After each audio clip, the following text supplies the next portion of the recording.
So, nice to meet you. We have Ekaterina here. We are friends a long time. I know you, I don't know, 10 years? 8 years, I think 8. No. 10 years. 10 years.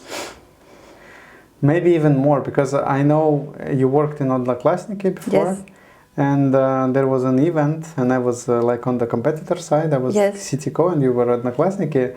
And I remember that you or your colleague promised me to give a T-shirt for free. And never happened? In Citadel for bringing you a TV somewhere. I did that, but I never got a T-shirt.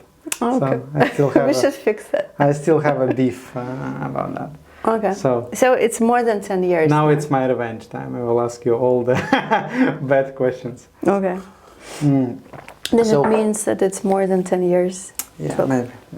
So tell me, who are you? What are you doing? Tell us. Why are you here?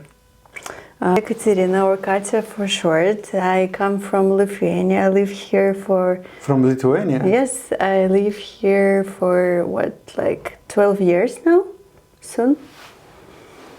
I thought you were from Russia. No, I was born and raised in Lithuania. Wow. I just went to St. Petersburg to study. That's fine. Okay. Yes, and I'm living in Latvia, in Riga, for 12 years now. And we know each other from the HR career path, and that's actually what I do. But for the last 6 years, I do my entrepreneurial journey, let's call it like that. And I co-own an agency that is called FindaNode. It's about communications and recruitment. That's my main daily work. During the evening time, and besides the work, I'm a mom to a 10-year-old lady, and I'm also a big fan of sports. I do all of kind of things, and that's basically... Okay, so the advertisement part. But yeah, it must be 8 years, because when we started working in Scandiveb, you already had a baby, so... Yes. Yeah, so it's a bit less. All right. And last time we spoke, you were an HR and now you own an agency. How was that happening? Like, how did you went from HR to entrepreneurship? I think it's the entrepreneurship is always that I wanted to do. I saw it like a path for me, but I just needed the right moment or the right trigger to start doing that. And actually at my last corporate job, thanks to it, I had this breaking moment where I finally decided that I want to try that. I think it's at one point, it wasn't just experiment for me. Like, you know, like when the stars align in one direction and you decide, okay, this is the moment. If you don't try it, you will never maybe go back to it. What was the moment like when you, what clicked? Yes, I was running the HR department of 10 people. And we were, my team, the HR team, we were working as a shared service team for multiple businesses. They were very different, and at one point, when I built the system, what I had to build, like a part of my job, I understood that I'm sitting at my desk, I'm doing all the strategic things, but actually I'm like a operational manager for a small HR agency that is working with the clients. They are set up numbers of clients, and we are doing the setup amount of services. So basically I'm like an internal agency. A company within a company, yeah. A company within the company, but where you don't need to think about the financial things. Yeah, that's how the to pay salaries. Yes. Yeah, so I also at that time I started to meet different people. I met my current business partner, and we also, like, together we explored the journey of potential clients. Like, we were like thinking how it can be, and we started to meet the potential clients, and we saw that actually this is the right time. we onboarded some So basically you clients. started meeting with potential clients while you were still working in the corporate job. Yes. Okay. Yes. So you I had was- this in mind, and you Yes, I start- was building up the ground for leaving the corporate job and starting the business. But have you already signed when you said, okay, this is what I'm gonna do? Have you signed someone already, or it was We just- already, like when we started the agency, we already had the clients. I mean, like when Oh. I was leaving the company, I already had I knew, like one day I'm working here, the next morning I knew what I'm going to do. Ah, okay. So it wasn't like the Leap of faith. Yeah. Okay. No. All right. And was that difficult for you? Like, were you stressed out that you're gonna fail miserably? You know, I think that the real fear of failing comes a bit later when the reality hits you. At Yeah. first you're so enthusiastic and I have all of these ideas, I'm going to do that and that. And when the like the real life of entrepreneurship hits you, you feel the stress. Actually, recently I had this idea that, you know, that there are a lot of business clubs. Yes. Like all of them on different topics for different target audience. But actually, Do you go to any of them? not that much. I've tried, but Which I ones? didn't have a crowd to stick to. Yeah. So I had this idea that those business clubs are already for successful people who preach the success. But what about if we had this business club for just newly Failures. entrepreneurs? No, like new entrepreneurs, where they actually can go and share that, oh my God, I have this first tax debt, what should I do? Or I have to talk to the lawyers, I have to talk to the governmental institution, how do I do that? This is the most stressful times for most of the people. But I think that entrepreneurs still have this stuff, but they just on a different scale, I think. Yes, now. they don't stress about it. They Like, stress every day. no, I mean, like when it's your reality for several years, Yeah. when you have the next call to governmental institution or the visit, you already stress less because you are like used to it. But remember when it happened to you for the first time? I bet you lost some nights. Yeah.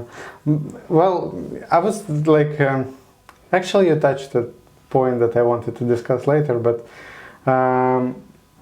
do you have a community that you speak about, you know, your Such daily th- struggles or something like that? No, actually, that's what I miss. Yeah.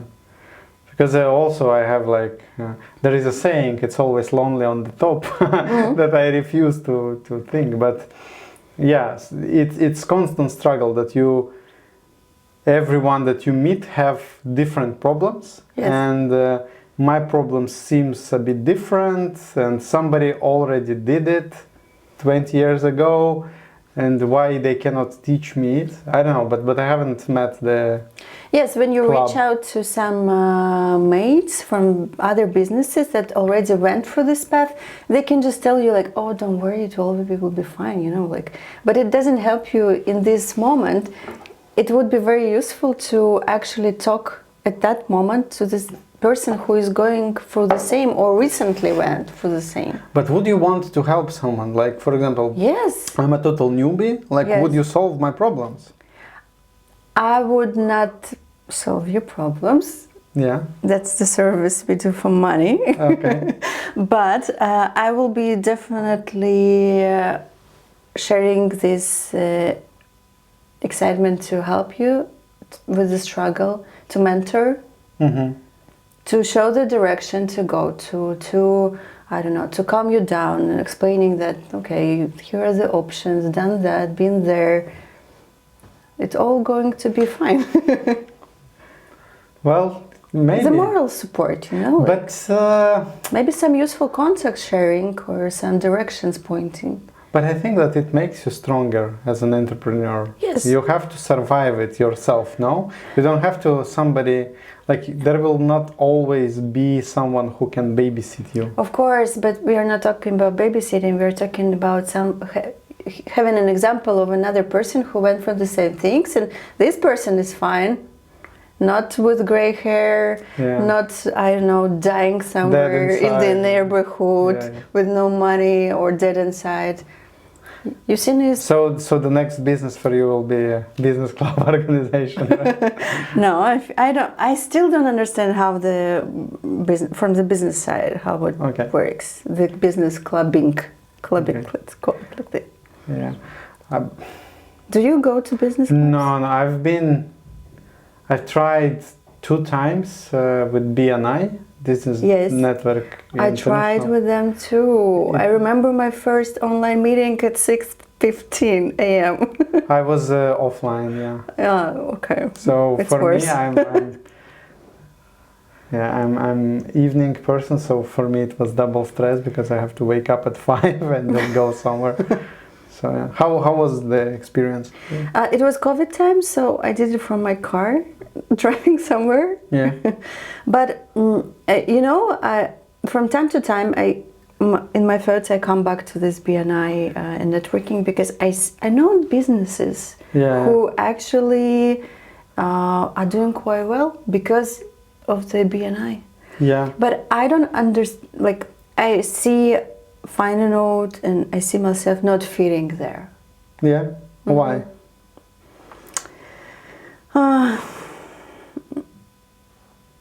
First of all, the recruitment part.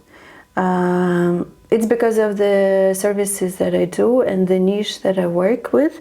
Like mostly, for 70% of my clients are within the fintech or trading or crypto so this is not a place for BNI.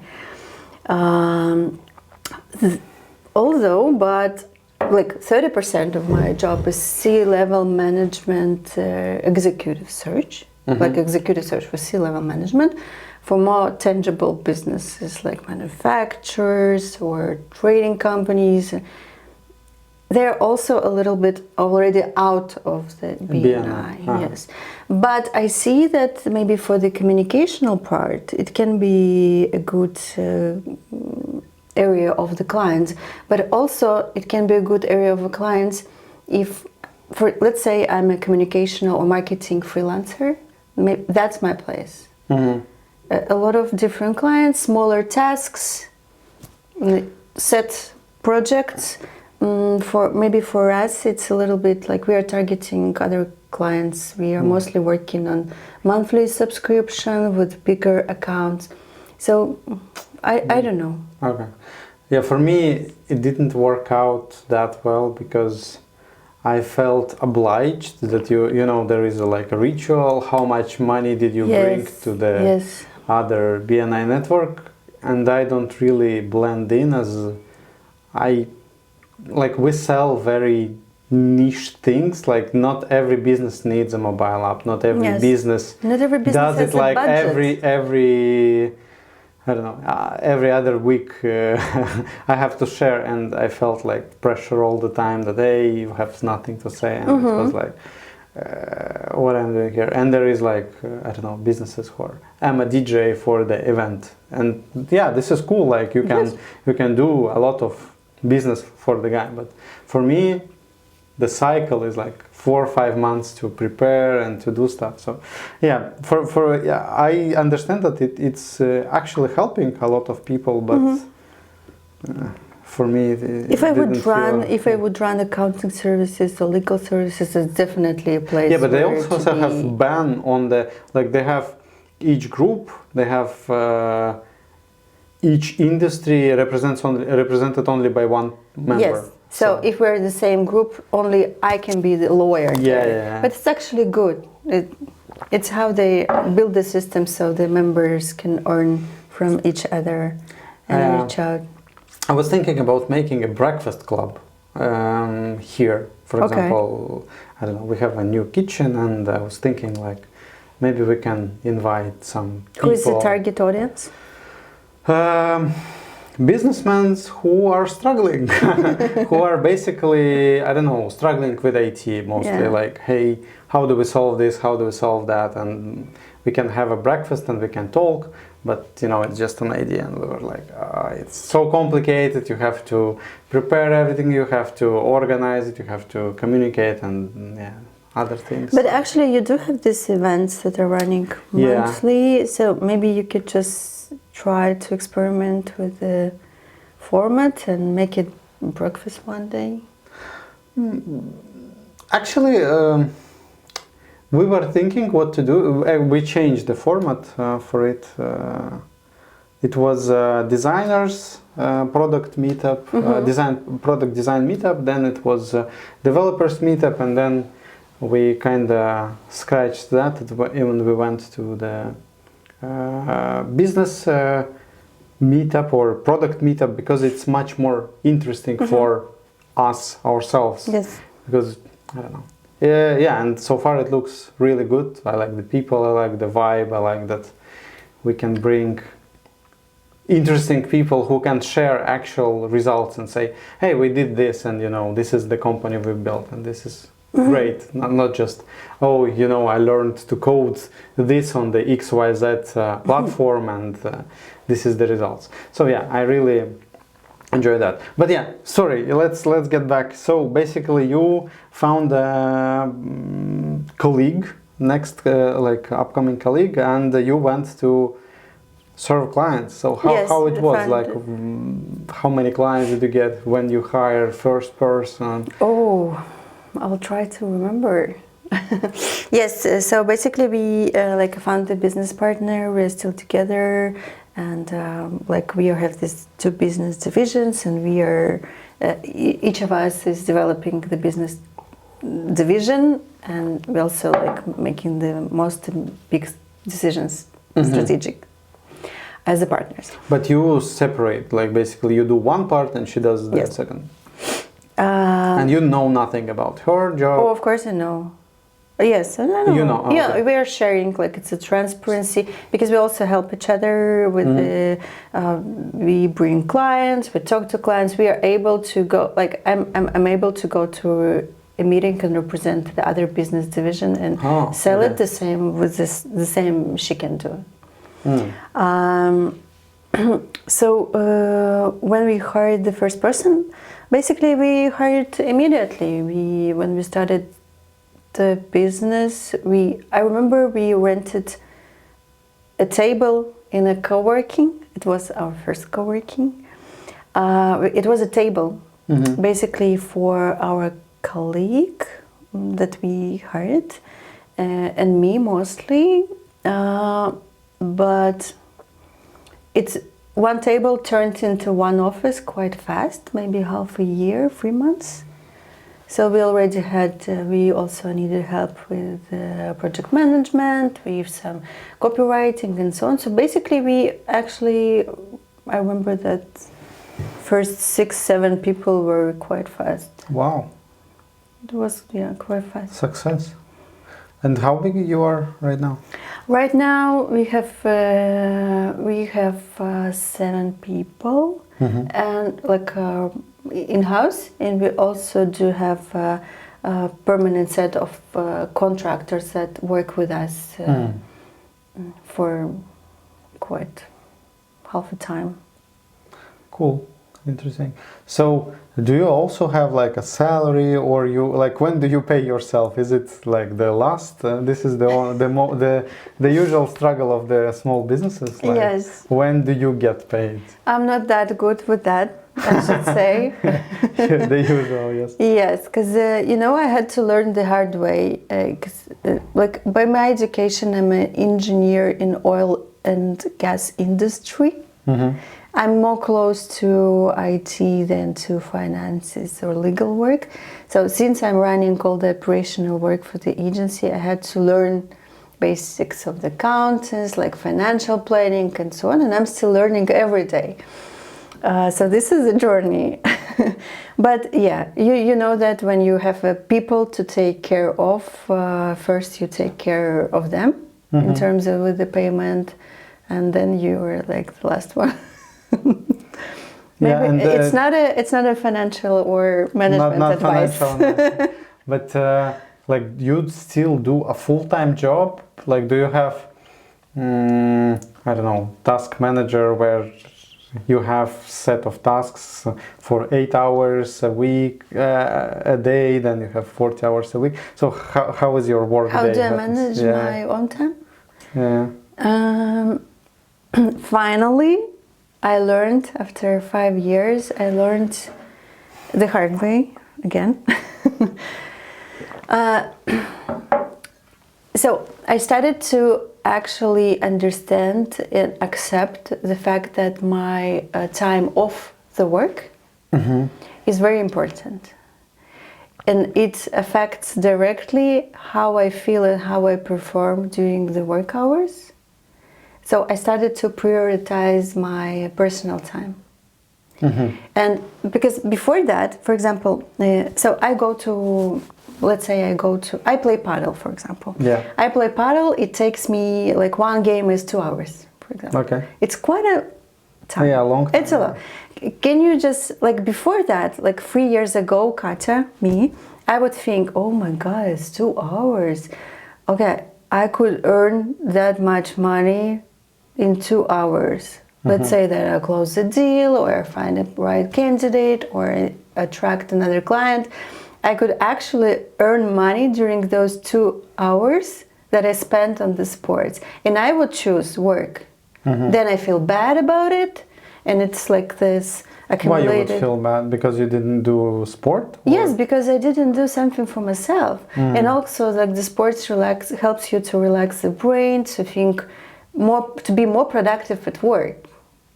And this is what I learned the hard way, because I was always prioritizing work over my personal time or work over the family, that is worst.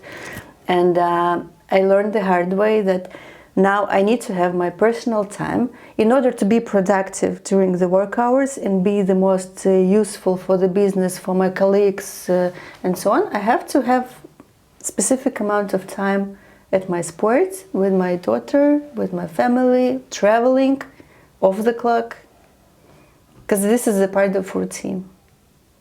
Okay, I'm definitely not there yet. Why? Because, like, all right, I will confront you here. But let's say one of your employees comes to you and says, hey, I want to prioritize paddle and time with my daughter instead of work. So what would you do? What do you mean instead of work? Like, I don't know, I need a gap in 3 hours. So this is the time that I'm playing paddle every second day. So during the lunch? Yes, sometimes yes, sometimes yeah, at 4 o'clock, sometimes at 9 o'clock, sometimes, I don't know. Okay, so first, I don't think this is the compatible things, because when I started my business, I did start it not to be a full-time employee and this, I don't know, like the slave in the gene of my work. Of course, I had to dedicate a lot of time to get to this point where I can finally maybe a little bit let it go and start to prioritizing it differently. But also, like, when it comes to our team at my company, me and my business partner, we have the same vision. First of all, we have working mamas. Okay. 2 kids, 1 kid. And we always, like, we are both parents and we understand that it's very important to be able to pick up the kid from the school, to be able to go to some activities. Sometimes you need to be later, sometimes you need to leave early. Flexibility, yeah. Yes, sometimes you need to work from home. It's totally fine, unless the job should be done and nobody says that you need to do it during this specific amount of time. You can be your own master of the game and just do the things done. That's it. If you can't do the things done, alarm everyone, like alert everyone in time or ask for help. All right, so, but every person has their own separate thing that they do, or it's like it depending on the situation. We have this colleague that she travels to other country from time to time and she works from there. It's totally fine. She just informs us, okay, next 2 weeks I'm in Finland. We'll see you online. Okay, ciao. We have the colleague that we are moving to different offices, so it's sometimes like it takes you longer to travel home, especially during the traffic jam. And so she needs to leave earlier, that's it. She needs to work from home, that's it. But for the employees, you still have, I don't know, some limits, for example, 40 hours a week or something like that. Nobody is counting. Nobody is counting. If the clients are happy, the work is done, the results are there, nobody is counting. But there are like KPIs, you put some KPIs to them, is it like amount of clients or the turnover, or how do you measure the KPIs? It's a little bit different for every business division. For example, in recruitment, we have the quarter goals in terms of turnover. So we need to reach that. But quarter goals for each employee? The recruitment part is very boutique, I like to call it that. Okay. It's just me and my colleague. So you're two. We are two. So basically you know what she's doing because you know what you do, and the rest is... Yes. Okay. And I'm tracking the team goal in terms of the turnover and so on. For the marketing, it's a little bit harder, but we know the amount of work to be done. We know you know how much you need to do for one specific client because you have a specific amount of designs, posts, videos, another content, and so on. So if the client is happy, the work is done, you can do it from everywhere or anytime. And 2 years ago, we decided to have a short day on Fridays. So on Fridays, we work only till 12. Everybody's very happy about it. There have been some fears. I personally was very skeptical. But I see that sometimes we have the situations when the client needs to be done urgently or is texting or something. Nobody is ignoring. So the clients don't feel this different if we work on Fridays till 12. So. But people are happy, so... Yeah, but it's one thing to say when you're 5, 7, 9, 10 people, it's easier to track, but when you become, I don't know, 100 people, then I suppose it's much more different.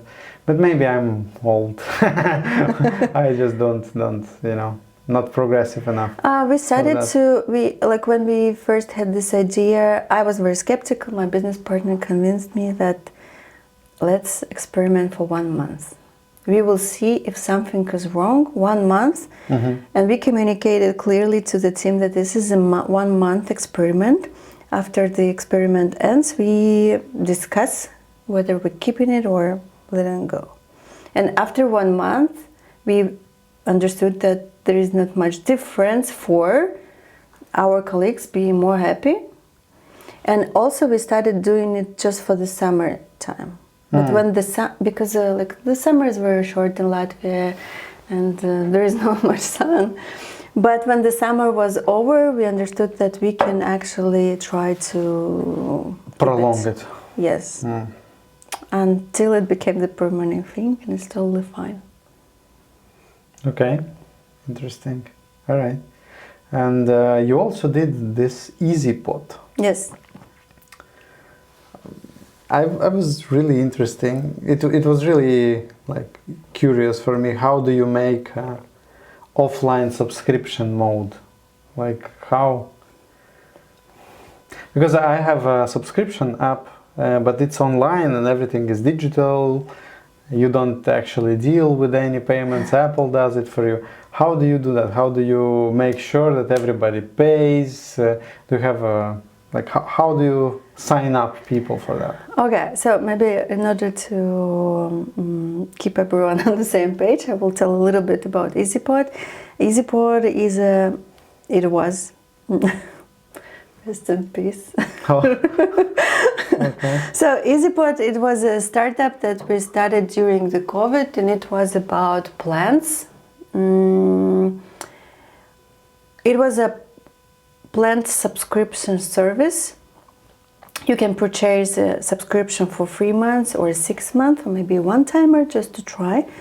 And if you purchase for 3 or 6 months, once per month, you receive a plant in a pot of specific size. It was in a specific box that we designed it so it would be able to travel through Pacomats or delivery services. There were it had a name and a QR code. You can scan it and actually access the library of how to take care of the plant and other instructions, how to report it, how to fertilize it, and so on. And we started quite successfully. We launched for the whole Baltics right away. We had a lot of clients in Estonia, which was a surprise for us. We had less clients in Lithuania, but of course, majority of the clients were from Latvia. And during the course of events, we have changed the business model several times. At first, our idea was that it's an online shop. We also had single plants. You can just browse the plant and choose any plants you want. And we had a warehouse here in Latvia, so we were packing here, taking care of the plants, shipping it. Then we we made deals with plants companies, huge plants company in Netherlands, and we started to ship from Netherlands directly to the like a drop shipping, basically. Yes. Okay. And that's how we acquired a lot of clients in Europe. We also were quite successful on the gift cards. For example, Google once reached out to us as we're looking for gift cards for some green project, and the gift cards they were presenting the gift card to partners. So whenever they are in Europe, they could just go to our store and cash the gift card, and we would deliver the plants. That sounds very successful. Why it ended? What were the why you changed the business model multiple times? What were the struggles? First of all, the COVID ended. This active phase of the COVID, and there was a huge drop on e-commerce in general, and we felt it a lot because we were not raising money for the project. We were just bootstrapping, taking some money from agencies. But it was earning you plus, or it was break even? It was earning some pluses during the active months. But later it started to eat finances from the main agency. And it was a difficult journey, because in the heart, in the souls, we loved the project very much, and we were always trying to find the ways how to keep it alive, how to give it another energy boost. We were hiring directors of the project, managers, and so on. We were entering some mentorship programs to give us a boost to run it. But eventually we understood that we have a main business to keep on the flow, to develop. And this is a hard decision, but in order to be good with the main business, we have to stop financing the little baby that is not baby anymore, eating like an adult. But we also didn't find, I think that was about maybe we didn't have enough interest or enough energy to find financing and go with the EASYPOT for full time. Because there was always a conversation with the potential investors, and they all demanded us to show the numbers. Yes, show the numbers, but we also fully invested. Basically, you drop everything and this is now your main priority. And what about what was the main struggle? As you said, you had a lot of subscribers. So what was the lifetime value of a user? How much months they stayed within the platform? Have you measured something like that? Because how comparable it is for the digital product? For the digital, this is number one thing that you should measure, like LTV, and this is how your unit economic works. And what about you? I don't remember the exact numbers now because it's been a year, but I think that it was different from country to country, but in overall we had this, that every third client would return for another purchase, which is quite good, fine. Yes. Not like when the clients who were just for the subscription, it was another cohort of the clients, and they would return also for other items. For example, you purchased a subscription for 6 months, so you are being our client for 6 months, but you would also return for a new pot or a moisture meter to check if you are watering your plant correctly, or you would return for a gift card to present it to your friend. And what is the subscription for 6 months with a plant? What does it give me as a user? Every month at a specific time you would receive a plant, a new plant. And the old one? It stays with you. Ah, it stays with me. And then I would send it back to you? No, you have your plants with you. Ah, okay. So it's like... It's like a magazine subscription. When you read the magazine, you don't return it back, right? Okay. No, well, yeah, that's why I'm asking. Yes, but we also, we had this, our added value was in a community and a support. I still believe we did the amazing job with the support. We had the extended guarantee on the plants. Anytime the plant was damaged during the delivery, there are a bunch of the stories when the plants got frozen in the winter. We would return the money or replace the plant. And also our clients return to us with a request for advice, like, oh, my plant is dying, I bought it 1 year ago, what should I do with it now? We also tried to have these additional services, like at one time we had a plant hospital. So if you have a problem with the plant, you can submit it to the hospital for a fee. But it took us a while to understand that it's a very difficult job to actually maintain the plants, but it also was difficult because you have to have an isolated place, because a plant can have a bug and it would give this bugs to other plants, and all your stock is ruined. We had this too, because the stocks were ruined sometimes. But yeah. We also started initiatives like a plant exchange shelf. We had this cooperation with one of the big cafes in Riga. There was a special shelf. You can leave your plant. How long did you do that? I think it was around 4 years, 3.5. Cool, big part of the of your life, 4 years, like a baby. Yes, but, that's true. A lot of learnings. Where did you get an energy to run one agency, do the job there, then do the plant business? As I understood, you also do the traveling. A little bit, yes. But traveling came to me later. Traveling business. It came to me later. I wouldn't call it business, but the energy, I don't know. It's like you have these ideas and you believe in it and you want to make it real. So you see some results. You get the energy refilled. What's the end goal? Like, do you have an end goal when you're gonna, okay, this is enough, I will settle down? Like, what? Is it money? Is it, I don't know, house, home in Spain? Like, what drives you? I think it's earlier. If you would ask me 5 years ago, I would tell you the end goal. Now I think I like to believe that I'm more mature. Okay. And it's more about the journey. It's more. So no matter what happens, you will still be running. No, business is still business. It has to earn money. Okay. But I think that the end goal of everything of that, it would be, I would be so free and confident. I would live near the ocean. I would do semi-pro surfing, and I would have a small cafe on a beach where I cook from early hours till midday, then I go surfing.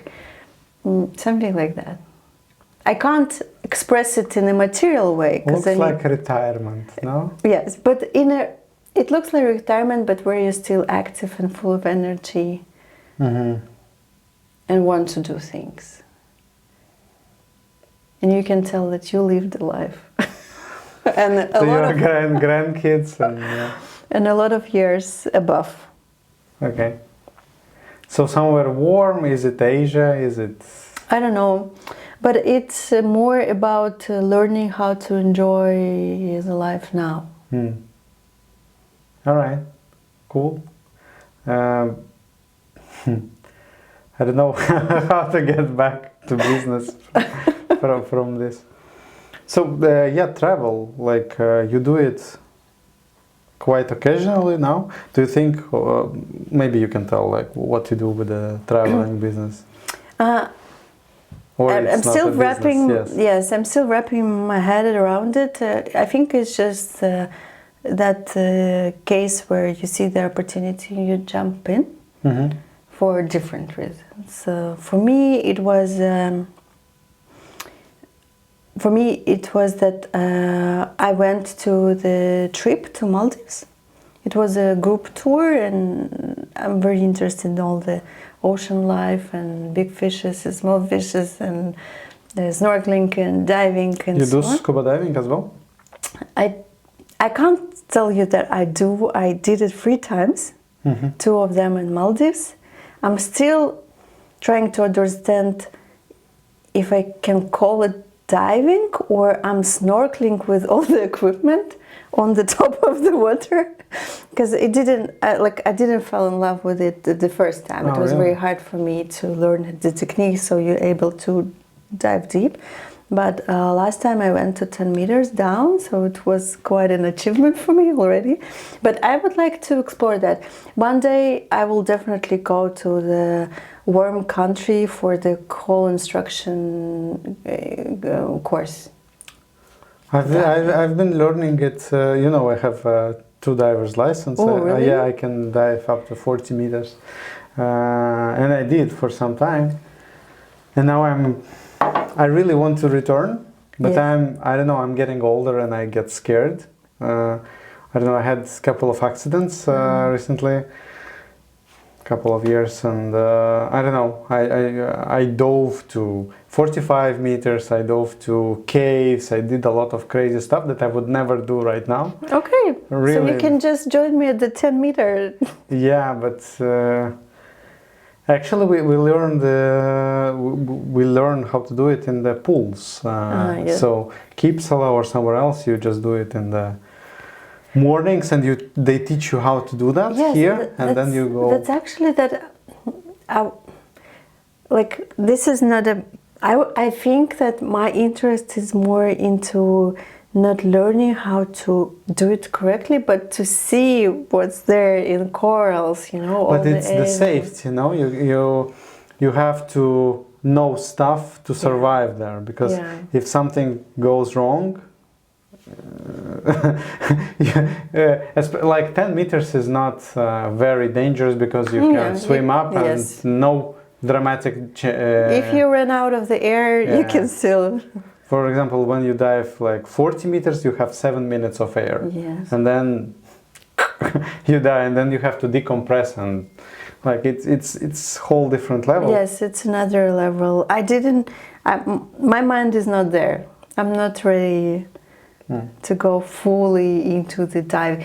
The free diving, that is what I would like to This is even more terrifying. This is like even worse in terms of the death. Maybe. Yeah. So not recommending it. It's crazy. That they have, like, when they free dive, there is always layers of people on each, like, I don't know, 20 meters, 10 meters, 5 meters. When they catch you, and they, like, you cannot do it alone, so they support you, then you go, next one catches you, and then because usually when you surface, sometimes you just pass out, and somebody needs to this breathe doesn't you in, breathe you out. It doesn't sound like a good vacation. Yeah, so Okay, so getting back to the Maldives, so I joined one tour, and there I met a partner there, and he suggested me to host the next trip to the same place, like where I'm now. And it was quite an adventure. We partnered it up together, and I went again to the same place with the same program, another set of people. It was very good. After I came back, it was a year ago. Unfortunately, my partner Alexander, he passed away, and so now I'm coming back to this place 1 year after, and like I tend to believe that I'm continuing his journey.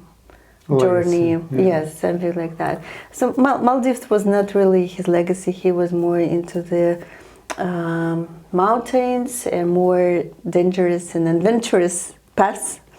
But I still believe that this is part of his legacy, and I managed to gather the group again and other people.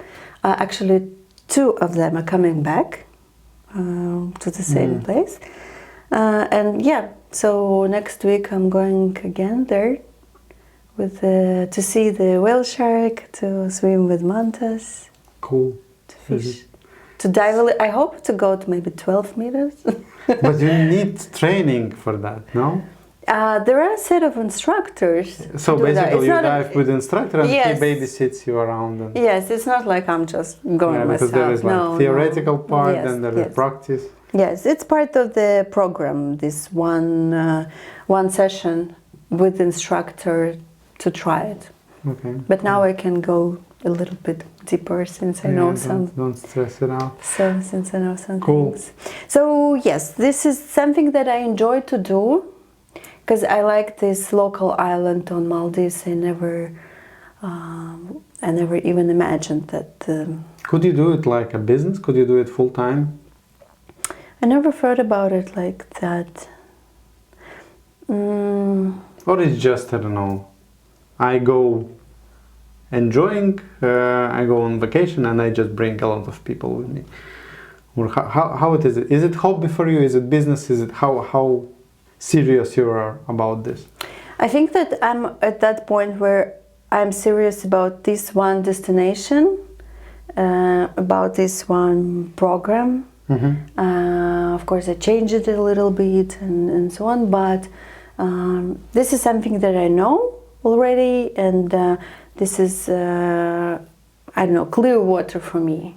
I think that I still need to do it multiple times in order to be able to start even thinking about other destinations.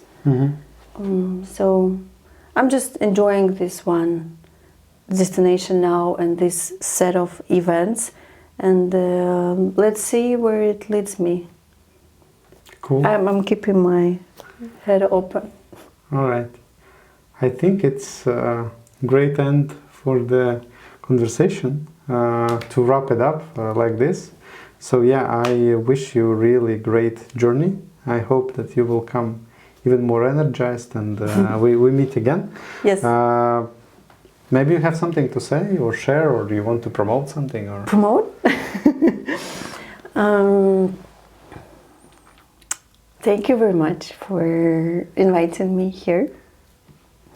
The time flew very fast, and I think that I didn't even talk much about the business, but it was fun. It was fun, and thank you. Yeah, so cool. Let's repeat it again. All right. Thanks everyone. Yeah, see you sometime.